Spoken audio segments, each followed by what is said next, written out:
அம்மாவை பின்பற்றி இன்றைக்கு வந்த லட்சக்கணக்கான பெண்களுக்கு இன்னைக்கு ஏற்பட்டிருக்கிற நிலைமையை பார்த்தீர்களா? இந்த அண்ணா திராவிட முன்னேற்ற கழகத்தில் கட்சியில கருத்து வேறுபாடு ஏற்பட்டிருக்கலாம், எனக்கும் இபிஎஸ்க்கும் கருத்து வேறுபாடு ஏற்பட்டிருக்கலாம், அது வேறு. கருத்து வேறுபாடு உங்களுக்கும் எனக்கும், கட்சிக்கு நமக்கு தான் பேசுறோம். நீங்க நடவடிக்கை எடுக்கிறீங்க, அது உங்களுக்கு உரிமை இருக்குது, அதிகாரம் இருக்குது, நீங்க எடுக்கிறீங்க. நான் உங்களை விமர்சனம் பண்றேன், அதுக்கு எனக்கு உரிமை இருக்குது. ஆனால் உங்கள் தலைமையின் கீழ்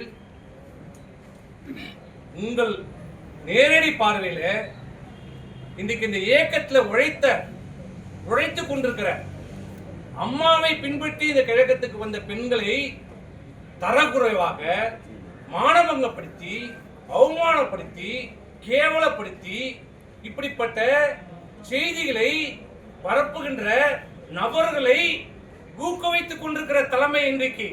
இது நியாயமா? இபிஎஸ் அவர்களே, இதுக்கு உங்களுக்கு அழகா இருக்கிறதா? ஏன் உங்கள் வீட்டில் பெண்கள் இல்லையா? என் வீட்டில் பெண்கள் இல்லையா? எல்லார் வீட்டிலும் இருக்கிறாங்க. இது உங்க தலைமைக்கு அழகா? இதுதான் நீங்க கட்சி நடத்துகிற லட்சணமா? நேரம் அம்மா இருந்தால் உங்களுடைய நிலைமை என்ன இருக்கும்? அம்மா இருந்தால் தொட முடியுமா? பெண்களை பற்றி பேச முடியுமா? யாரோ இபிஎஸ் இருக்கிறார், நமக்கு என்ன எப்படி கேட்பார் அவரு? அவர்தான் இந்த அவதூறு செய்திகளை உடனுக்குடன் எனக்கு அனுப்புகள் என்று பார்த்து ரசித்துக் கொண்டிருக்கிறார். இதை அனைத்து அண்ணா திராவிட முன்னேற்ற கழக தொண்டர்களும் பார்த்துக் கொண்டிருக்கிறோம், மக்களும் பார்த்துக் கொண்டிருக்கிறார்கள். ஆனா காவல்துறை வேடிக்கை பார்த்துக் கொண்டிருக்கிறது. அதுதான் எங்களுக்கு கவலையா இருக்கு. மக்களை காப்பாற்ற வேண்டிய காவல்துறை, குறிப்பாக பெண்களை காப்பாற்ற வேண்டிய காவல்துறை. இந்த அரசு ஒரு மாற்றத்துக்கான அரசாக வரப்பட்டது. மக்கள் ஒரு மாற்றம் வேண்டும், ஆட்சி முறையிலே ஒரு மாற்றம் வேண்டும், நல்லாட்சி வேண்டும் என்று ஒரு மாற்றத்துக்காக தான் இன்றைக்கு முதலமைச்சர் அவர்களுக்கு பெருவாரியான வாக்குகள் அளித்து இன்றைக்கு முதலமைச்சராக அமர வைத்து பார்த்திருக்கிறார். அவரும் முதலமைச்சரும் என்ன சொல்கிறார்? பெண்கள் பாதுகாக்கப்படுவார்கள், பெண்களுக்கு தீங்கி எழுந்தால், அநீதி இழைக்கப்பட்டால் உடனடியாக நடவடிக்கை எடுக்கப்படும் என்னுடைய ஆட்சியில் என்றுதான் சிங்கப்பெண் என்ற படையை இன்னைக்கு உருவாக்கி இருக்கிறார் முதலமைச்சர்.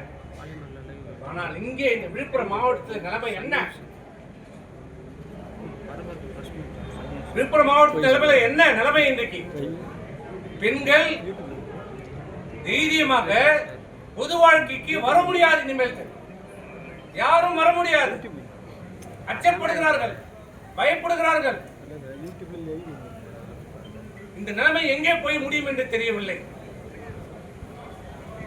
நல்லாட்சி தர வேண்டும் என்று முதலமைச்சர் நினைக்கிறார். ஆனால் இங்கே கீழே இருக்கிற அலுவலர்கள் மாறவில்லை. காட்சி மாறிச்சு, ஆட்சி மாறிச்சு, ஆனா படம் அதே படம் தான் ஓடிக்கிறது. செய்திகளை உடனுக்குடன் தெரிந்து கொள்ள கீழ்கண்ட கேபிள் மற்றும் டிடிஎச் நெட்வொர்க்குகளில் எம்நாடு செய்தி தொலைக்காட்சியை காணுங்கள். பாதகம் செய்பவரை கண்டால் நாம் பயம் கொள்ளலாகாது பாப்பா. மோதி மிதித்து விடு பாப்பா, அவர் முகத்தில் உமிழ்ந்து விடு பாப்பா. அண்மை செய்திகளை உடனுக்குடன் தெரிந்து கொள்ள இணைந்திருங்கள் எம்நாடு தொலைக்காட்சியுடன்.